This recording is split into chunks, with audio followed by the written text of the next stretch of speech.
കാട്ടാക്കടയിൽ പള്ളിയുടെ കാണിക്കവഞ്ചി കുത്തിത്തുറന്ന് മോഷണം. CCTV ദൃശ്യം കേന്ദ്രീകരിച്ച് അന്വേഷണം. കൂന്താണിയിലെ കിള്ളിനുറൂൻ ഇസ്ലാം ജമാഅത്ത് നമസ്കാര പള്ളിയുടെ കാണിക്കവഞ്ചി കുത്തിത്തുറന്ന് പണം കവർന്നു. ഇന്നലെ രാത്രി 2:40 സംഭവം. ബൈക്കിലെത്തിയ ഒരാൾ കാണിക്കവഞ്ചിയുടെ പൂട്ടുപൊട്ടിച്ച് മോഷണം നടത്തുന്ന ദൃശ്യങ്ങൾ CCTVയിൽ വ്യക്തമാണ്. 6 മാസത്തിലൊരിക്കൽ മാത്രമാണ് കാണിക്കവഞ്ചി തുറന്ന് പണം ശേഖരിക്കാറുള്ളത്. ഏകദേശം 10,000 രൂപയുടെ നഷ്ടം കണക്കാക്കുന്നു. വിവരമറിഞ്ഞ് കാട്ടാക്കട പോലീസ് സ്ഥലത്തെത്തി പരിശോധന നടത്തി.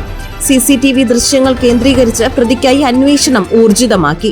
കൂന്താണി പള്ളിയുടെ കാണിക്കവഞ്ചി ഇന്നലെ രാത്രി മോഷണം നടന്നിരിക്കുകയാണ്. രാത്രി 2:33-നും 39-നും ഇടയ്ക്കാണ് സംഭവം നടന്നിരിക്കുന്നത്. ഞങ്ങൾ 6 മാസമായി ഇതെടുത്തിട്ട് ഏതാണ്ട് 10,000 രൂപയ്ക്കകത്ത് വരുമെന്നാണ് പ്രതീക്ഷിക്കുന്നത്. അത് മോഷണം നടന്നിരിക്കുകയാണ്.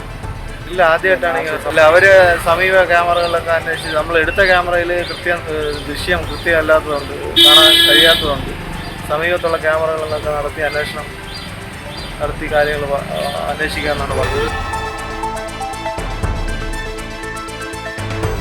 GTV news, Kattakada.